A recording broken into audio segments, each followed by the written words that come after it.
रामो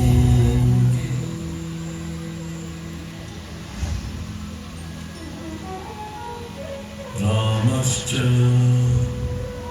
च त्रयोदशः। अर्जुन के सीधे संशय के बाद भगवान ने उसे ध्यान योग के बारे में इस प्रकार बताया। श्रद्धावान, खोजी और इंद्रियों को जीत चुके व्यक्ति को ही ज्ञान प्राप्त होता है,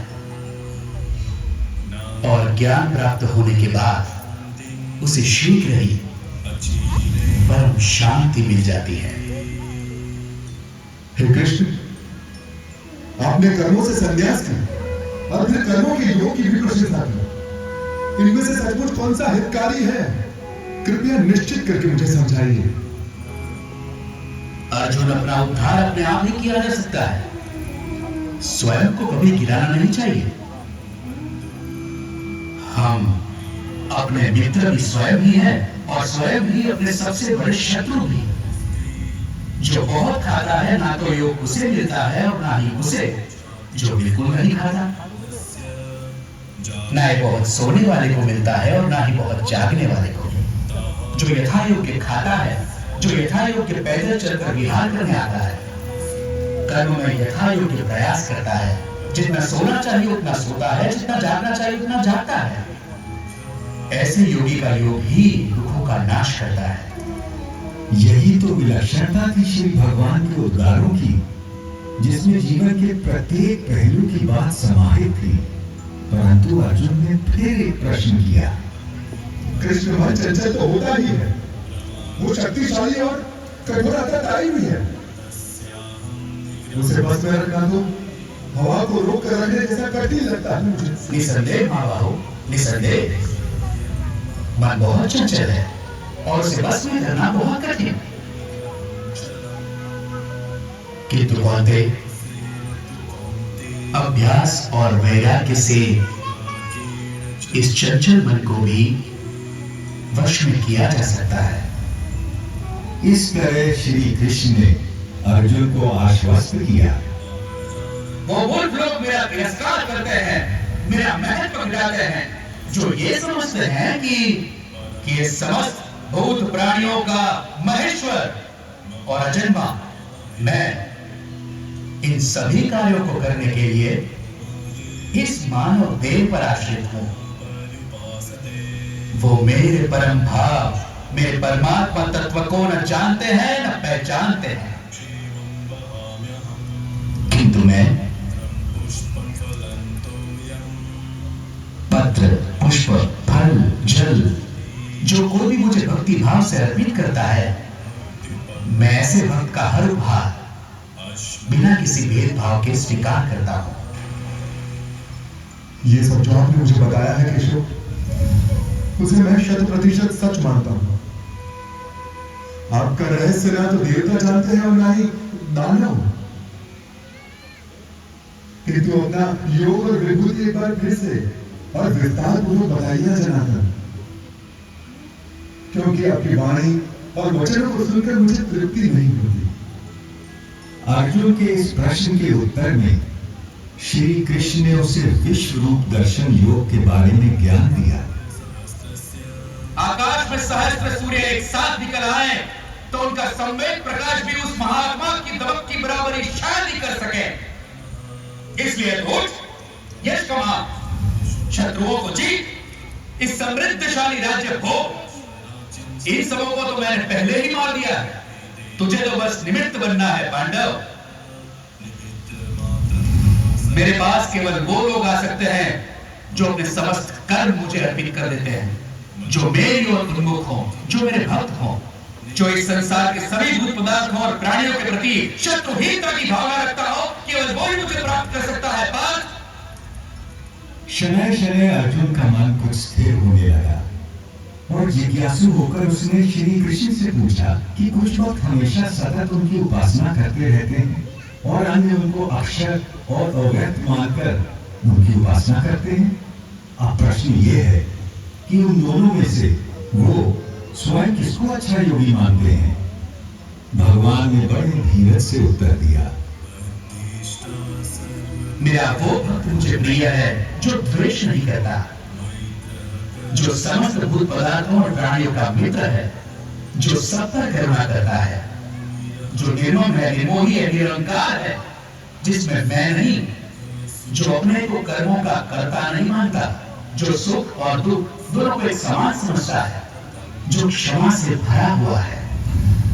मेरा वो भक्त मुझे प्रिय है जो संतोषी है, सदा योगी है, आत्मा को जीतने वाला है, इरादों का पक्का है और मन बुद्धि सब मुझ पर अर्पित करता है। जनार्दन, बहुत से लोग जो शास्त्र में बताए गए तरीके से हटकर पूजा इत्यादि करते हैं, उनकी आस्था कैसी है? भारत, सबकी श्रद्धा अपने अपने व्यक्तित्व और स्वभाव के अनुरूप होती है।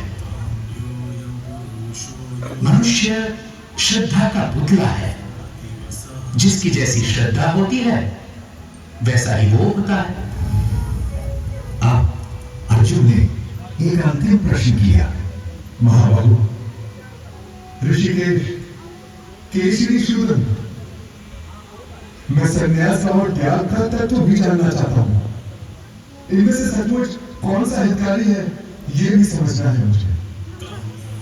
कवि, मेधावी और विद्वान एक बात अच्छी तरह से जानते हैं कि संन्यास उन कर्मों का परित्याग है जो फल की कामना से किए जाते हैं, और दूसरे विवेचक सभी कर्मों के फल के त्याग को ही त्याग मानते हैं। सात्विक कर्ता वो है जिसमें आसक्ति नहीं होती, जो अहमवादी नहीं होता, जो धैर्य और उत्साह से भरा होता है, जो काम के पूरा होने न होने में सिद्धि असिद्धि में भी निर्विकार रहता है। इसलिए हे पार्थ, तू सभी धर्मों का त्याग करके मेरी शरण में आ, मैं तुझे सब पापों से मुक्त कर दूंगा। तू शोक मत कर। पांडव श्रेष्ठ महाबाहु अर्जुन, अर्जुन, आपकी कृपा से मेरा भ्रम नष्ट हो गया है, स्मृति वापस लौट आई है, संदेह दूर हो गए हैं, और अब मैं दृढ़ हूं कि अब से आपका कहा करूंगा।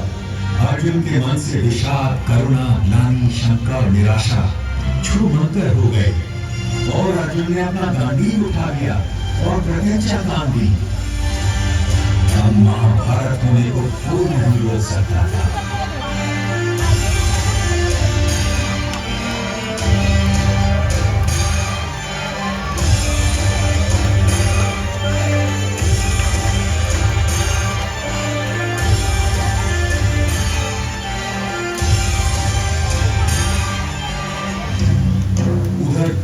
हस्तिनापुर में धृतराष्ट्र के सम्मुख बैठे दूरदृष्टा संजय के मन से भी सारी शंकाएं और भय दूर हो चले, और वो अपने भरतार कौरव नरेश से स्पष्ट बोल पड़ा। जहां योगेश्वर श्री कृष्ण, धनुर्धर अर्जुन, वहीं लक्ष्मी हो, वहीं विजय हो, वहीं कल्याण हो, वहीं अचल नीति का व्यवहार हो। ये मेरा मानना और ये मेरा मत है। संजय के मन से कौन सम्मत न होगा। केशव और अर्जुन का वो संवाद याद कर सहस्त्राब्दियों बाद भी मैं अभी भी बार बार रोमांचित हो उठता हूँ, किंतु और भी रोमांचित हो उठता हूँ मैं हरि का वो अद्भुत रूप याद करके, जो उन्होंने विश्व रूप दर्शन योग की बात करते समय अर्जुन को दिखाया था। देखते देखते श्री कृष्ण बड़े होने लगे, विशाल होने लगे, विराट होने लगे। देखते देखते उनके अनंत आंख, असंख्य चेहरे अनगिनत हाथ हो गए, जिनमें अगणित अस्त्र शस्त्र सज्जित थे। कोई ऐसी देवी देवता, भगवान, गंधर्व, यक्ष, अप्सरा न थे जो उनमें विद्यमान न हो। वो अनादि अनंत अखंड अछेद अवेद थे। सहस्त्रों सूर्यों का तेज उनमें दमक रहा था। वही गोल घूमती गूंजती वाणी दशों दिशाओं से गुंजायमान थी।